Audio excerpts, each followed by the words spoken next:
Hello mga karelasyon. Kung may nagte-text sa jowa mo araw-araw, tandaan mo, hindi yan dahil bored yung tao, kundi binibigyan siya ng rason ng jowa mo para umasa. Kasi walang magtatangkang pumasok kung walang nagbubukas ng pinto. Tandaan, walang aksidenteng papasok kung hindi nakabukas ang pinto o walang nag-iimbita.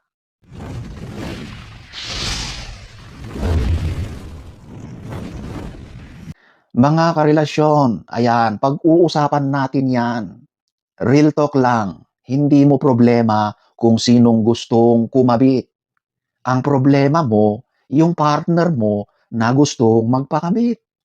Kasi kung loyal siya, kahit si temptation pa ang mag-text, sin zone lang yan. Hindi niya yan papansinin. Kaya huwag kang magalit doon sa third party agad-agad. I-check mo muna yung partner mo. Kasi kung committed ka na, hindi mo ipaparamdam sa iba na may pag-asa siya. Kasi ang tunay na commitment, malinaw, walang mixed signals. Kaya kung may consistent na nagte-text, ibig sabihin lang yan, may consistent din na nagre-reply.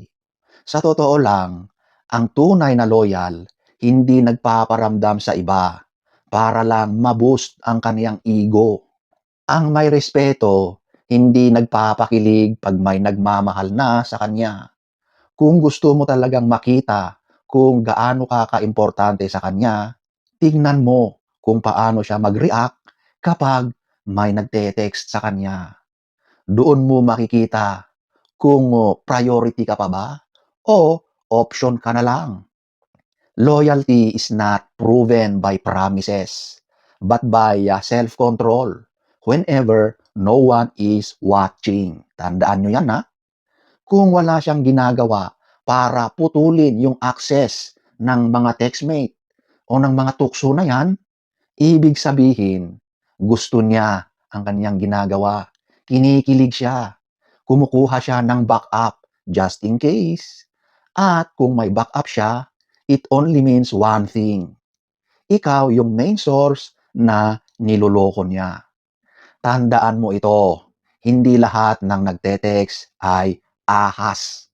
Minsan, yung jowa mo lang talaga ang nag-o-offer ng mansanas. Kung ayaw niyang tukain, dapat tinapos niya. Hindi niya pinapak.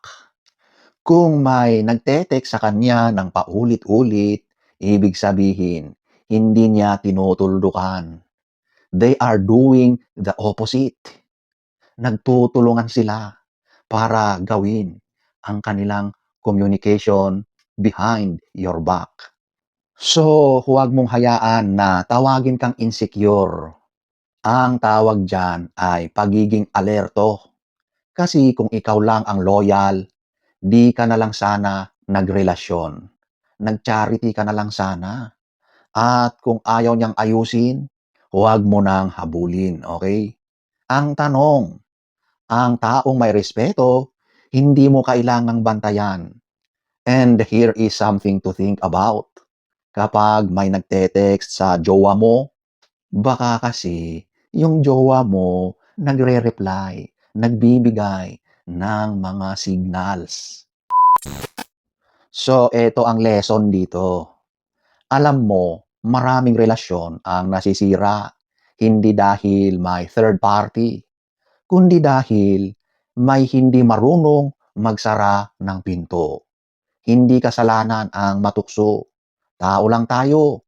Pero kasalanan ang mag-enjoy sa tukso.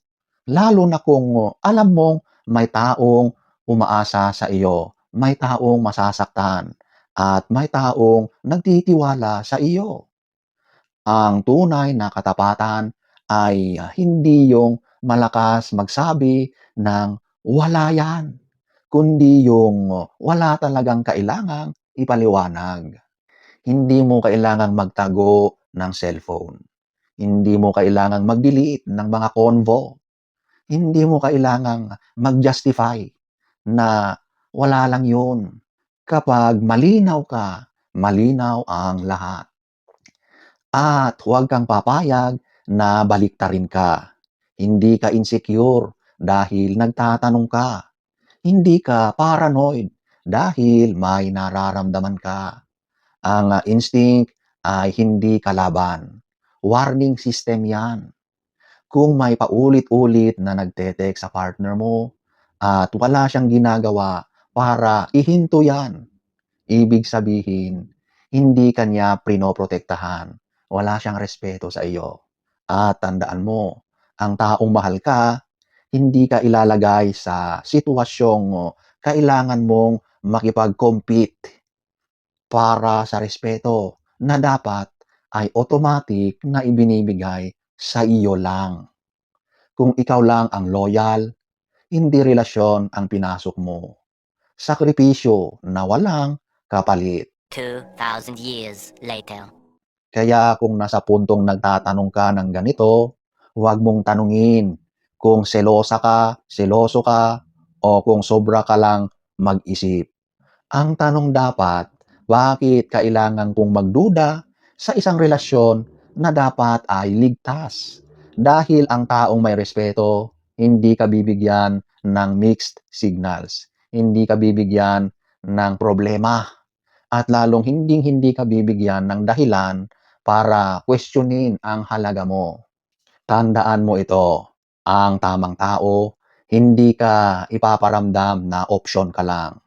At ang relasyon na may respeto, tahimik ang inbox at payapa ang puso. So sana ay nagustuhan nyo ang ating topic for today. Next story time. Don't forget to subscribe.